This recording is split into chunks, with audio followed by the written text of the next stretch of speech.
Let's all go to the lobby. Let's all go to the lobby. Let's all go to the lobby and have ourselves a drink. All right, Michaela is singing. That means we are back in the lobby bar for the week of October the 13th, 2025. Brian and Michaela here with you. And Michaela, we are working our way through fall, and it looks like you might have brought over a bottle of Prosecco to the lobby bar today. So, what have you been mixing up? Anything good? I have. It is my mom's birthday today.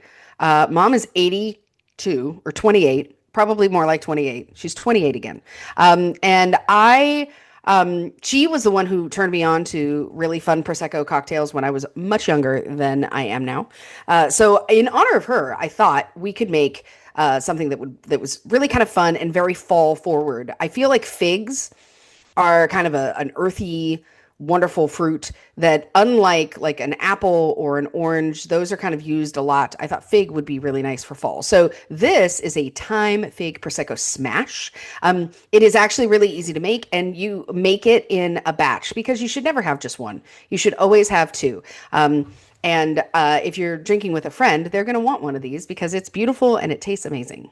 So I can tell you how to make it if you want.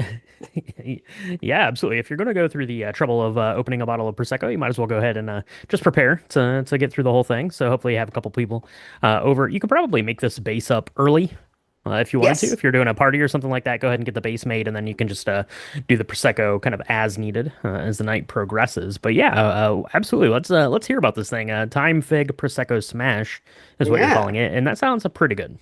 It is actually. I really like this. So, what I'm making is the base, and then you're going to pour it into a glass, and you're going to top it with the prosecco. Just to be clear, how we're going to make this up. So, you're going to take a shaker tin. You're going to not add ice to it at first because you're going to add a tablespoon of fig jam. Now, you can get a couple of different fig jams out there. You definitely want the ones with the seeds in it because it's going to give it much more flavor, but it's going to be sweetened. That saves you from having to add any simple syrup or anything like that. So, a tablespoon of fig jam. You're going to put that at the bottom. Then you're going to add 2 ounces of Saint Germain. That sounds like a lot, but remember, this is for a couple of cocktails. Then you're going to add the juice of one entire lemon. Okay, that seems like a lot. It might seem like a lot, but I promise it's going to be great. Then you're going to dry shake this. And what that means is you're not going to have any ice. And the reason why you want to dry shake it is you really need to break down that fig jam. If you add ice to this, the fig jam is not gonna, it's just gonna get cold and it's gonna stay like a lump and it will not give you the fig infusion that you want. So you want to dry shake it until it's really, really like incorporated. That might take about 30 seconds, but that's what you need to do. Then feel free to add some ice, do it again for a little bit of time just to get it cool. And then you want to double strain this baby. And what I mean by that is there's a strainer that's usually at the top of a regular kind of shaker tin. But then you can take like a very fine sieve strainer and use that. You're going to want to do that because you're going to catch all of the fig seeds. Um, and the time. Okay. If you're going to do this, it depends on how much time you want. So we had a person, I was making this for people who didn't like a lot of time. So we just used it as a garnish, and that's totally fine. But you could also use like a teaspoon of fresh thyme and put that in when you're doing the dry shake. But then you're definitely going to want to double strain it because you don't want the thyme in there. It gets kind of gritty looking. It doesn't look great, even though it tastes amazing. So then you double strain this baby, and then you add your prosecco, and then if you want, you can add like a sprig of thyme, and then you're going to drink it. And I've got to say, I was really impressed with myself for making this drink in honor of my mom. Yeah, it's really, really good. It's really good. And I definitely recommend batching it beforehand because a bottle of Prosecco, you don't want that to go to waste. And there's no good way to actually save Prosecco. They lie to you when they tell you that that's true. You just need to drink it all. You can vacuum pump that thing. You'd be good for a day or two. But yeah, the time here is delicious. The fig, it reminds me kind of like late fall going into winter time. So this is going to serve you well here for the next couple of months for sure. And if time is not your jam, this particular particular application works well with basil. You could do it that way. You could do it with some sage. That's really nice in a cocktail, especially paired up with the Prosecco. But yeah, the thyme fig sounds extra delicious to me. So go ahead and mix one of those up. Let us know what you think about it, or if you have any good party cocktails out there. Please be sure to send those our way so we can mix those up as we get into the Halloween party season of it all. Speaking of party season, Michaela, Tron Ares is out. Is that a party for anyone? I don't know. It's a party for people that like Nine Inch Nails soundtracks because I hear that that is banging. I hear that Tron Ares, maybe not so much. We'll find out. We're seeing it tonight, but it opens to $33.5 million. Just about $1 million shy of what Taylor did at the movie theater last week. I will say we have Roofman coming in second place in its first week at $8 million. So Tron, we're going to be seeing tonight. We're going to be talking about it here on this week's podcast. I did a little catching up of Tron and Tron. What is the other Like Tron that came out in Tron 2010? Legacy. Legacy. Tron Legacy. I just watched that last night. Roofman seems like it's a good time. Might have to get out and see that. They did a bunch of like premiere stuff for it because it was largely like filmed in Charlotte. It's a story that is from Charlotte. So that's pretty cool. Have you heard anything about Roofman? Tron, if you have any quips about that, but we'll be talking about that one at length this week.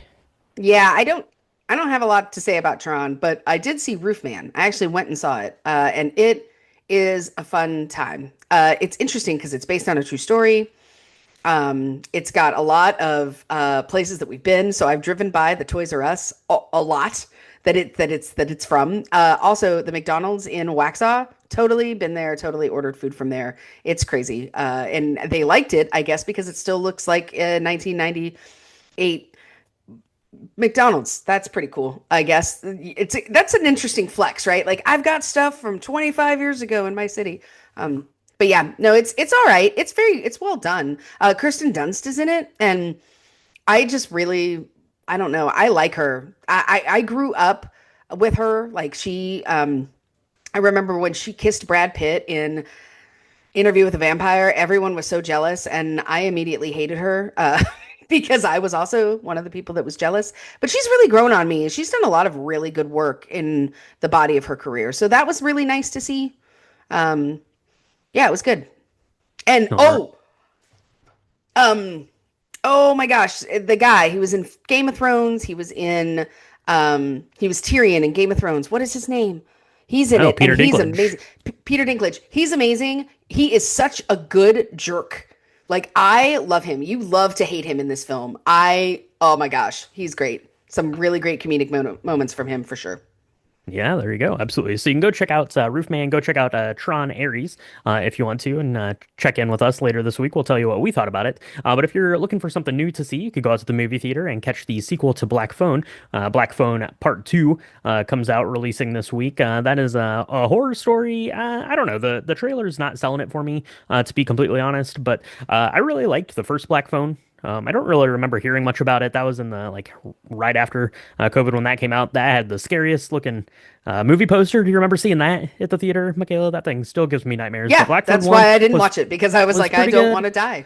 Black Phone 2, I don't know, but that's coming out this week, so you can go check that out. You can also check out, if you're staying at home, season 3 of The Diplomat comes out. That's that political thriller starring Kerry Russell and Rufus Sewell, who is just fresh off their two primetime Emmy nominations there for Kerry Russell and for Best Outstanding Drama Series. So, Diplomat, you can check that out there as well. So last week, Michaela, we talked about Hellraiser. That was a hell-raising good time, no doubt, absolutely. Was it better than Mm. Tron Ares it's going to be? I don't know. That's what we're talking about this week. And over on Patreon, we've got some fun stuff coming up. We did Spinal Tap 2. That was our last bonus episode, but we're doing something extra fun this month. We're doing a proof of concept, I guess is what they call it in the business world. So we're going to be doing that, kind of a live chat YouTube thing with our patrons. So if you want to find out more information about that, it is patreon.com/drinkthemovies. So, Michaela, we have a bottle of Prosecco that you opened up for some reason, which means that we have to drink it.